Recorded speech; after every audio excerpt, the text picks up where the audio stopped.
视频当中的这名女孩双手藏在背后，因为她的手中拿着一把手枪。她走进了卧室，对着自己的母亲的脸开了3枪。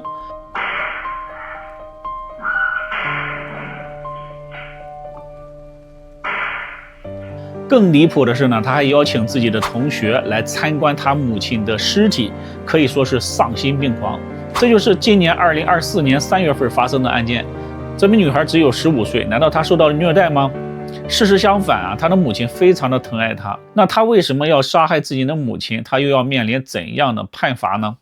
大家好，我是海岩，今天咱们就来说一下这个案件。女孩的名字叫卡莉·格雷格，2009年4月23日出生在密西西比州的布兰登小镇。卡莉的母亲叫阿森利，家里呢还有继父西斯，一家人住在一栋3居室的房子里。母亲阿森利是一名高中数学老师，女儿卡莉就读于母亲工作的那所学校里。卡莉是一名学霸，是一名优秀的学生。母亲对这个女儿呢非常的疼爱，可以说她的生活全部围绕着这个女儿。继父对卡莉也非常好，一切都似乎非常的正常。2024年3月19日16点13分，卡莉遛完狗回到家中，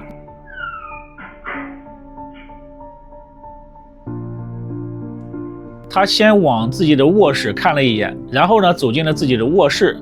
这时呢，他的母亲阿森利正坐在他的床上，两个人也没有发生争吵。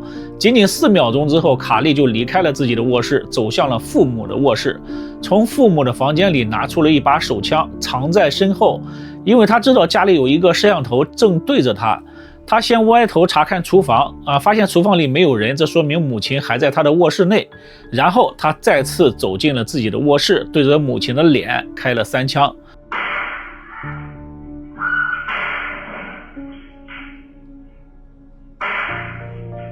整个过程卡莉的表情没有任何的变化，非常的冷静，或者可以说是非常的冷漠。然后呢，卡莉再次出现在监控当中，她拿起了母亲的手机，给继父发送消息：亲爱的，你什么时候回家？并且呢，她还给自己的同学朋友发送了消息。不久之后，卡莉的一位同学抵达了卡莉家。卡莉问这位同学：你害怕尸体吗？然后他带着这位同学进入了卧室，参观了那个脑袋被打得稀巴烂的遗体。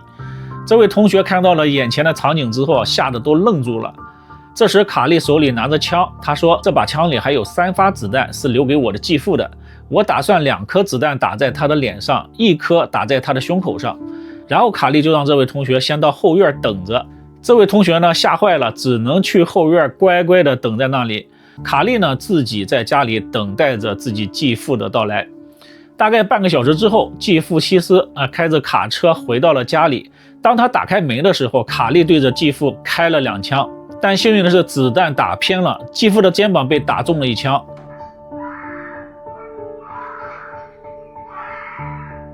继父夺走了卡莉的手枪，卡莉跑到了后院，并且呢对着那位同学大喊着快跑，然后2个人跳过了栏杆。那位同学跑到了自己的家里，卡莉呢就跑到了后院方向的森林里没了踪迹。中枪的继父马上拨打了911报警电话。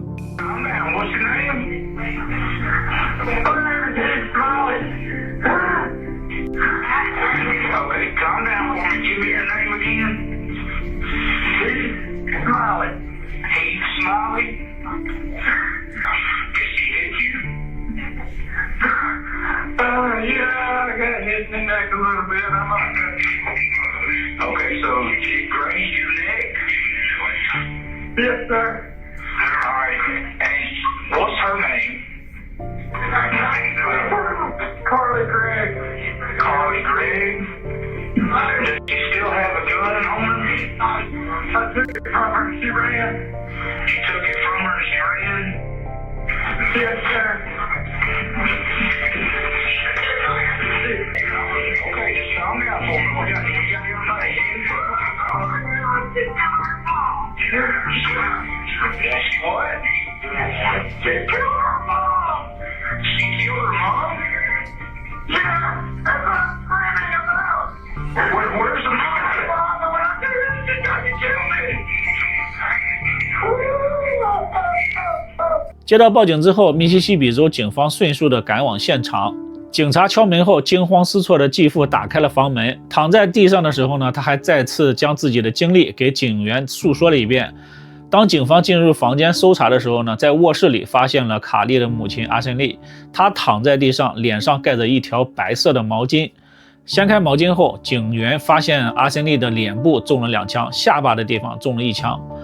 警员们都很惊讶，什么原因让一名15岁的女孩对着自己的亲生母亲开枪呢？ That's mom. Yeah. Yeah. No, mom and dad both got it. Mom and dad both what? Got hit. Okay. And Dad's got it through in the shoulder. He's already in the ambulance. so the 14-year-old? Yeah, the 14-year-old. Where is that? No. 警察马上开始了对卡莉的追捕。很快，警察在距离事发地点大概1.6公里的地方逮捕了卡莉，并且呢，在他手上提取残留的火药来作为证据。Alright, sweetie. Look. Let me step out real quick for me. Alright. Hey, so what I'm gonna do is I'm gonna move them around to the front of you, okay? I'm gonna move the handcuffs around to the front of you. Okay. Alright. Alright, so what we're gonna do here is we're gonna swab your hands, okay? Right. Now, I'll ask you a bunch of questions, but obviously you fired with a pistol, correct? Yes, sir. Okay. Alright, look. I need you to hold your hand out like this. I'm gonna do your right hand first, okay? Just your right hand. Keep it right like that.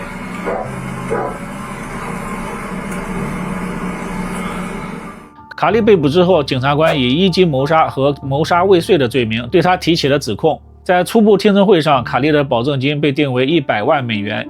州检察官向卡莉的辩护团队提供了一个40年的认罪协议，如果签署的话，卡莉将在监狱里待40年的时间，也就是说，卡莉54岁的时候可以出狱。但是卡莉呢，拒绝了这份认罪协议。2024年9月16日正式开庭。让人意外的是呢，在卡莉的律师团队的劝说下，卡莉的继父和祖父和祖母不想再追究卡莉的刑事责任。法庭上，卡莉在听到继父报警的录音的时候呢，情绪非常的激动，痛哭流涕。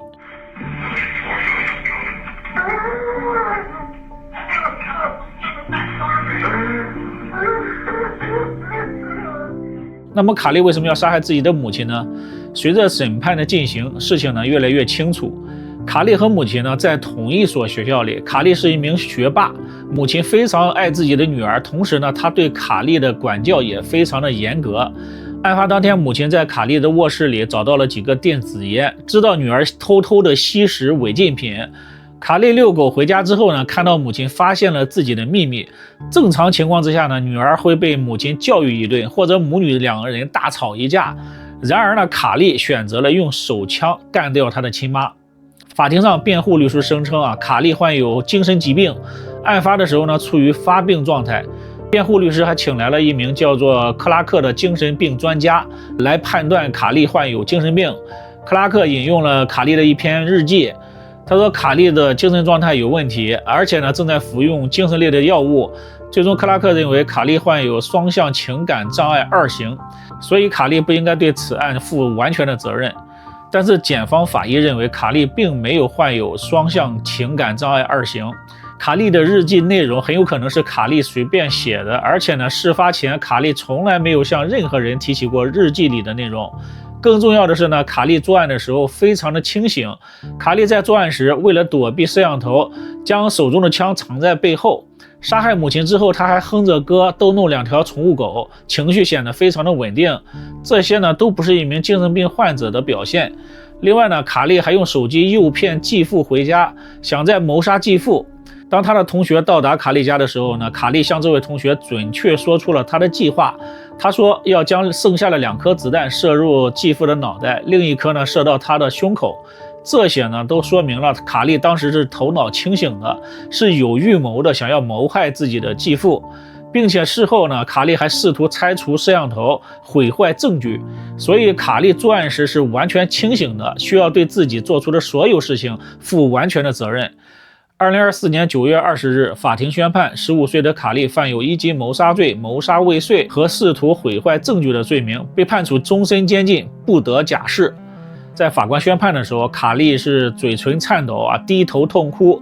也许呢，他的心里在想早知道就该签署那份40年的认罪协议了，现在是终身监禁，而且不准假释。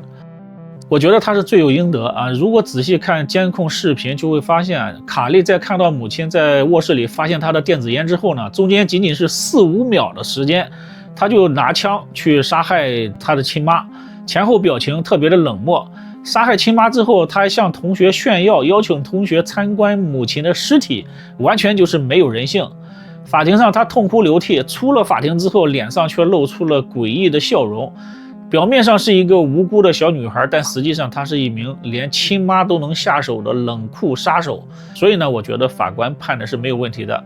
那么您对这个案件有什么看法？欢迎评论区里留言。感谢收看，我们下期再见，拜拜。